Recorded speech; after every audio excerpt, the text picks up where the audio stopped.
communicating to our people in Northeast Ohio what information we have to convey. We also want to remind you while you're out in the field to continue to stay away from any downed lines. Those can be dangerous, deadly if people get too close. I know you've been reminding your viewers, and we really appreciate that. Going forward, we know that our crews are out in the field and you have a lot of questions. They're doing really dangerous work, so we appreciate if you could funnel those questions to me, and I will get you answers as soon as I can. Right now today, we have our Ohio president here to speak to you. He's going to talk about the restoration efforts, where they stand, and I'm going to spell his name for you real quick. It's Torrence Hinton, Torrencehinton,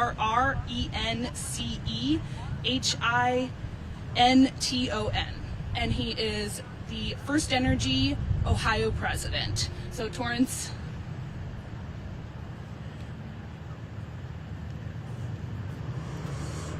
Thank you, Hannah. Good morning, everyone. First, I want to start by thanking all of you for being here today. As you know, this is a historic weather event for us here in Northeast Ohio. Many of us can empathize with our customers who remain without power because we too live and work within these local communities, which were impacted by the storms. Before I begin to get into the restoration effort, I wanted just to take a brief moment to introduce myself to you, to our customers, and to the general public. Again, as was mentioned earlier, my name is Torrence Hinton.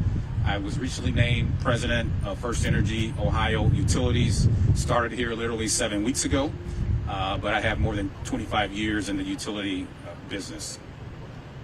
Obviously, not how I envisioned getting introduced to you, but what I can tell you is that I am absolutely committed to making sure that our employees and those working on our behalf get our customers restored in as quickly as a time frame as we possibly can, doing it safely for them and for the general public. I'm also committed to making sure that you are receiving the updates that you need to make sure that we can carry our message forward to our customers, to all the key stakeholders, because in these situations, obviously, communication is important and key. As of 10 a.m. this morning, we have restored service to more than 205,000 customers in Ohio, which is down from about 430,000 customers who were impacted at some point by this storm.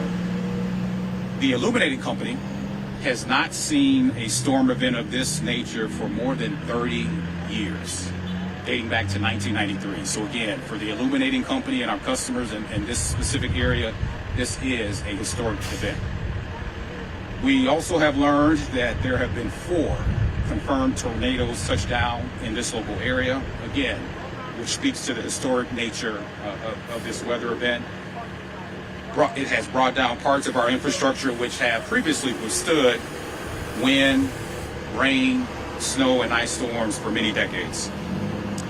Here on this monitor behind me, you'll see a video loop depicting some of the most extensive damages we've experienced, some of the areas hardest hit in Cuyahoga, Lake, Lorain, Geauga, and Ashtabula counties.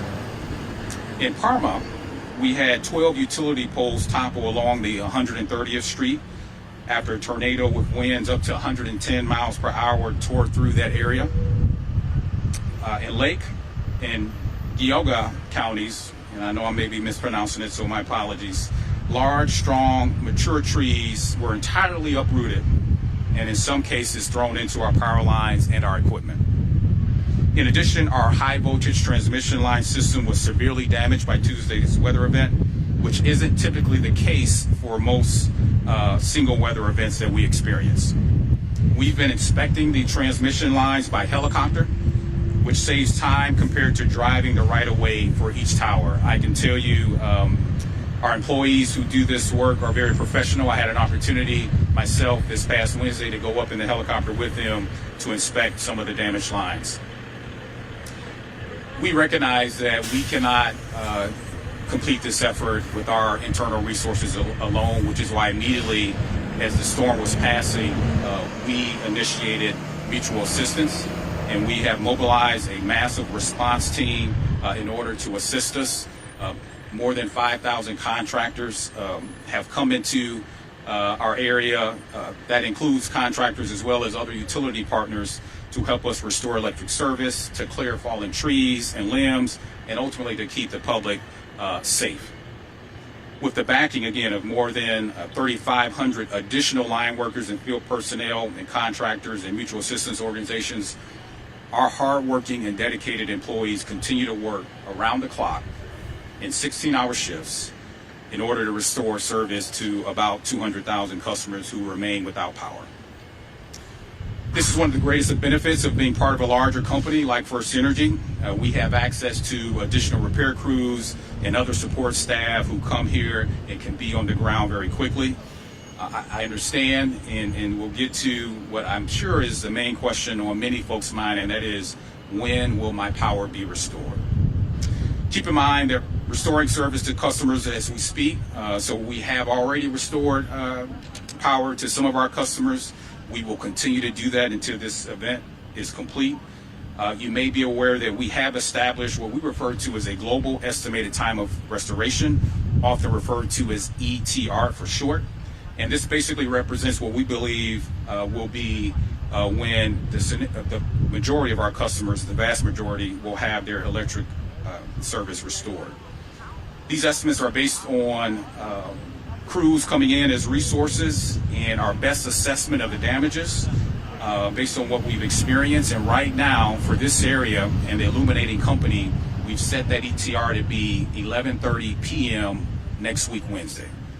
11:30 p.m. next week, Wednesday. What I want to, but again, remind folks, that doesn't mean that customers out right now will not have their service restored until next week, Wednesday. What that simply means is we expect to have the significant portion of our customers restored by next week, Wednesday.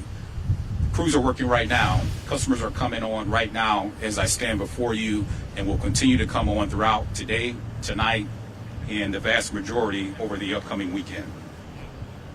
As additional information about necessary repairs is understood, as we get more folks in some of these areas right now that might remain blocked due to debris and fallen trees, we will be in a position to provide better ETRs and update those as we go. I encourage customers to take a look at our website in order to understand and confirm their individual ETR at www.firstenergycorp.com. They can do it there, as well as take a look at our outage map.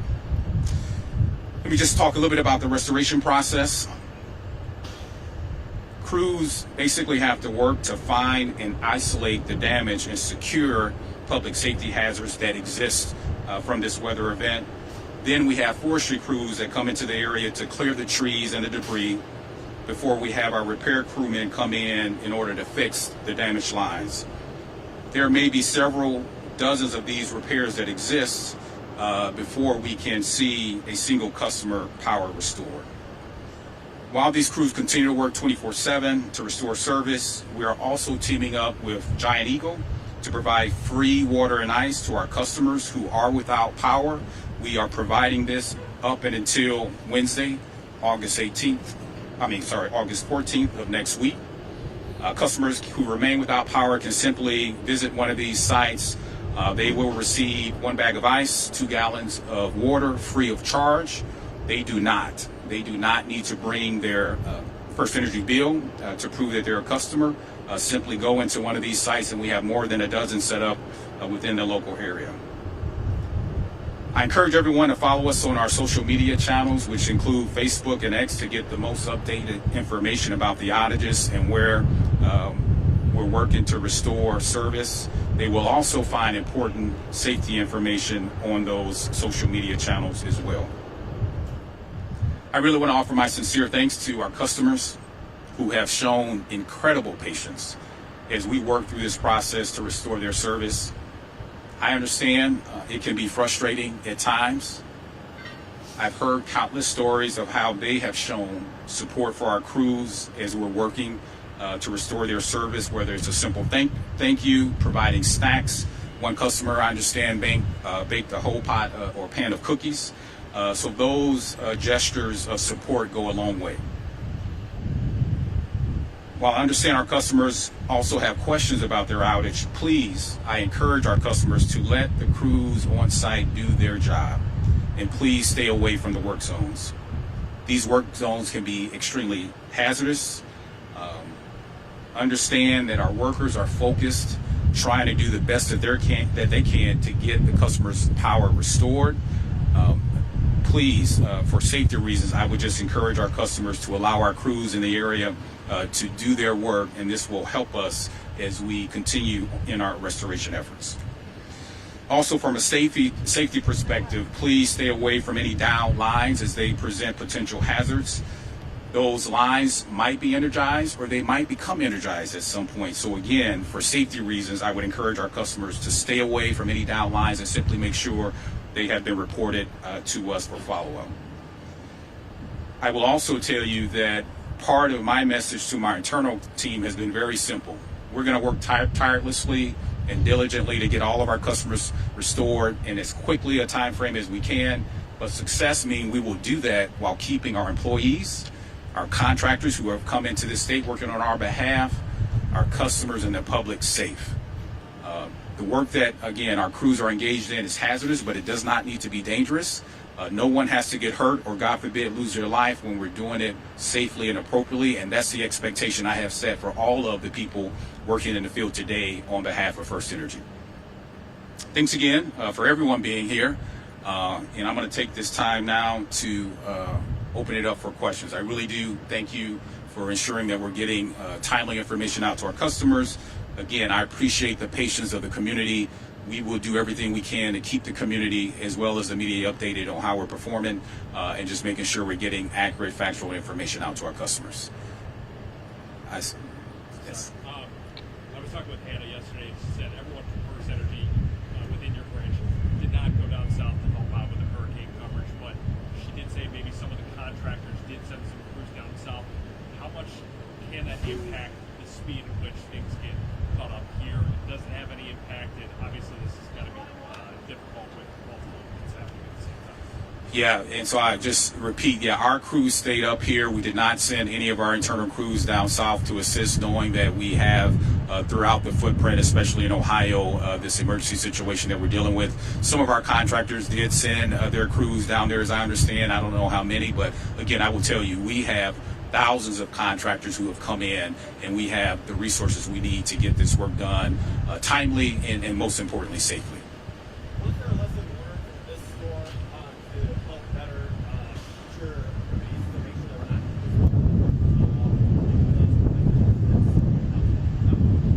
Yeah, I will say that right now we are extremely laser focused on getting our customers restored. At some point, as you might expect, we will do an after action review to understand what are the lessons learned.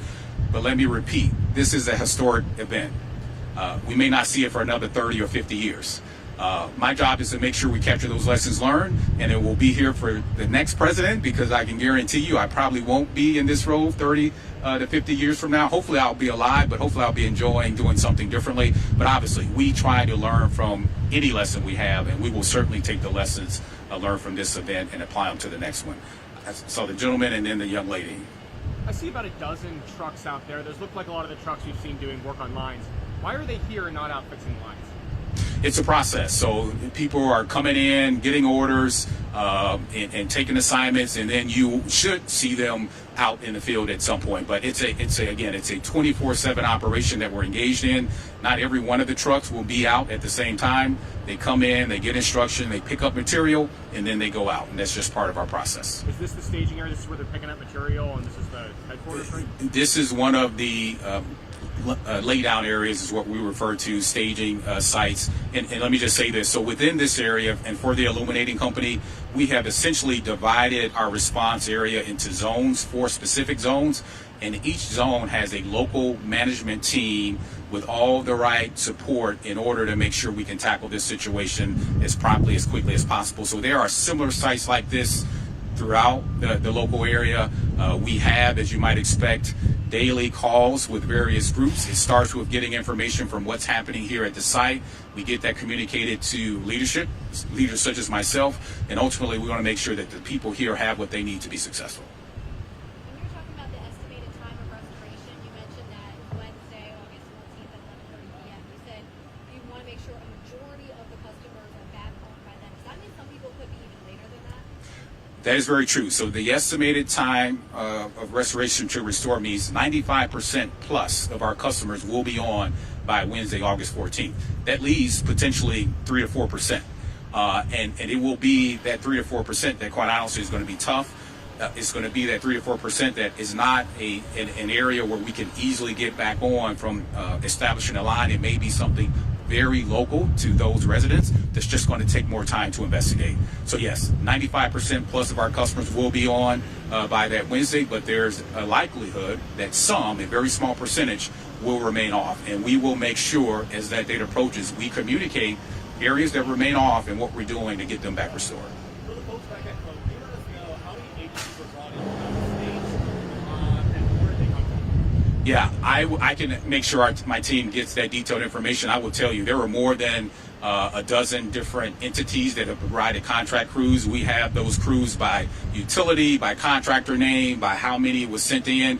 So if you need that, someone on the team, I'm sure can get that detailed information to you. I know we had another round of weather last night in south of here and more people lost power.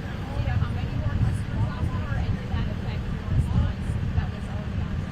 Yeah, we had another flash flood in the Akron area that I happened to be in last night, and I will tell you it had a small impact from the standpoint we are still bringing in crews from our Ohio Edison company, and so there was work that they had to remain to do this morning as a result of that storm. As I understand, we may have lost a few customers. We can get those numbers to you, but that event wasn't like this event. I understand most of those customers have been restored. So there was a minor impact in terms of making sure we can get additional internal crews up here, but nothing significant. What if anything has made getting power back online easier, or what if made it more challenging over the past few months? Yeah, I would just say what, generally speaking, what's made it more challenging is we just seen extreme damage from trees falling down, some very large trees, and not just impacting our power lines, but impacting access into the area. And so that just makes it, an added level of difficulty that we're managing. Well, I will say again, and I will appeal to our customers and their patience. Some of our customers understand. Many of them are frustrated. If I were them, I would be frustrated as well, but I would just ask for their understanding. Again, we have employees who have been impacted by this event who are coming to work, working 16 hours in order to get them restored. That's the commitment that we see in our employees here. So I would just ask for continued patience. We're doing everything we can to get customers restored. I talked to a few customers myself, some local officials, both at the state and federal level. Again, we're working around the clock to get our customers restored. Can you speak a little bit about the restoration efforts, specifically in Lakewood? We have a number of people calling into our station saying they haven't even seen one crew in that area. Yeah, I can make sure we can get some additional detailed information about you specifically regarding Lakewood. One of the calls I had with one of the state officials was about the Lakewood area, so I'm familiar with some of the challenges that they're dealing with. Again, there's a methodical way that we work to restore. It starts to the extent we have transmission lines down, then we move to our substations, and then we get out to the distribution power lines, and we work that way for a reason. But again, we are speaking with all of our public officials to understand where we might have some critical sites, be it hospitals, emergency operating centers, places where our elderly might be living, to see what we can do to get them restored potentially as quickly as possible. But ultimately, we have to work the process to ensure that it's safe. Was FirstEnergy prepared for a storm of this magnitude? Well, again, I will just repeat what I said earlier. This is a historical event. We haven't seen this number of customers out since 1993. And in that event, it was about 300,000 or less. Again, across our Ohio footprint, we had about 430,000 customers approximately impacted at one point as a result of this storm. But I will say this. The utility industry is an industry where we provide each other assistance because we understand we are built to manage day-to-day issues, but when we have this magnitude of damage, people are willing to come in and provide assistance. And we've certainly seen that with this particular situation. And so I cannot thank enough all of my utility partners who have brought in crews to help assist, as well as the contractors. we have the resources we need to get this done and get this done safely and as expeditiously as we can, but it will take some time. Thank you. Thank you.